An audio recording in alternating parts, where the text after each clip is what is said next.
meste sa traduje jedna prastará legenda. Pesní, ktorý videl veľa a možno ešte viac. Skapal, zhynul, skonal, proste stroskotal.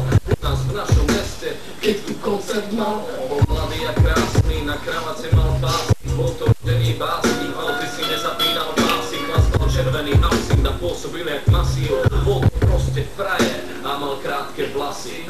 Povrávalo sa, že vraj sa pozná s elitou, pri ktorom K aj so samotným skinheadom. Že vraj sem tam hodí rečo s legendárnym Čukesom. Mal to Zion Pence, lebo sa poznal s opakom. Vydával posol na spiel, podával svetové turné. Mal charizma jak laput, a jeho meno bolo zvučné. Poznal skoro každú papu, a jeho rímy boli husté. Nebol to loser, ale MC, čo mal gule.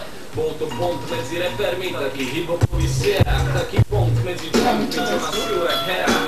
Absolutný king, mediálna hviezda, ale na nešťastie pre neho vedel príliš veľa. Vedel príliš veľa, príliš veľa v scéne. Vedel príliš veľa na svoj vek. Vedel príliš veľa, ale teraz už to nepovie. Leží vystretý na stole, bang bang. Vedel príliš veľa v scéne. Vedel príliš veľa na svoj vek. Vedel príliš veľa, ale teraz už to nepovie. Leží vystretý na stole, bang bang. Jeden MC sem a druhý MC tam.